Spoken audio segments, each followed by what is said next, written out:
In the heart of Gotham City Financial District stands the glistening new 73-story Brontosaurus Tower.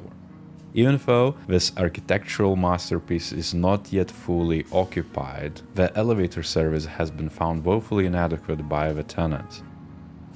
Some tenants have actually threatened to leave if the service isn't improved, and quickly. And to give you a few examples and supportive facts, the building primarily houses offices doing business during weekdays from 9 to 5 p.m. Nearly everyone using the building is associated in some way with the financial world.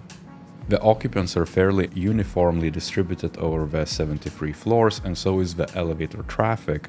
The owner has invested heavily in advertising in an attempt to rent the remaining office space. And lastly, discouraging word spread like lightning in the tight little world of a financial district. So what is to be done with this situation? What is the problem here?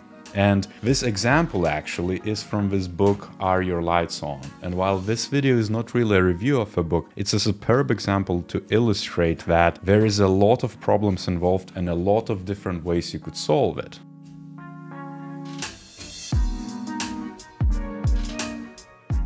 You could speed up the elevators. You could add more shafts and more elevators. You could add more elevators by cutting through new shafts in the building. You could construct outside shafts. You could start staggering hours and spread different shifts for people to move up and kind of restrict the office flow. You could move the occupants from one floor to the other to ensure that, they're smoothly distributed, or have some sort of other ratios which would enhance the distribution of people up and down. You could then reschedule the elevators as well with some sort of specific flows or arrangements. Let's say, you have some sort of tiers, let's say, of a building. There's a lot of ways ultimately to skin this cat. But the biggest thing what's missing here is that the problem is not framed.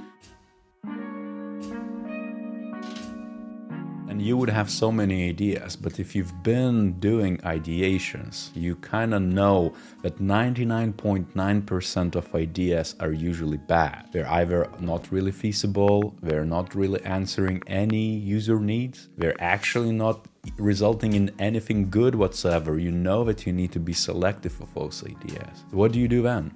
The simple answer is the essence of UX and what UX is about. It's really the user experience. It's the human experience. Who is that human? You need to pinpoint exactly who you are gonna try to target. If we take elevator example, is it the building's owner whose life is a misery right now? Is it the association of sorts? Is it a specific company? Is it the office tenants up, on the top floor, on the bottom floor? Is it the third party? Is it gonna be, maintenance workers or service workers? Is it a city council? A lot of parties involved in this, and a lot of them might not be happy. And objectively speaking, the best thing to do is probably start small and build up and iterate and expand and solve problems one problem at a time. And because you're always going to have limited amount of resources, you need to pick who you're actually going to help out first. It could be that the building owner is really just a proxy. Their life would be much easier if the tenant's life is easier. Maybe that's an angle and exploration you would need to take in that specific scenario. So what junior designers or someone who's kind of went on a path of just solving problems or any problems they're given, which is very typical. If you have done that in the past, you're not the only one. You are actually a majority of the designers who have done that, where they're giving a brief, they got into that rut, into those ways of working there, just kind of idea execution. If you know from my video from before, it's a brutalist approach to kind of do that or solve problems with that kind of lens where every problem needs a solution, but in reality it's not.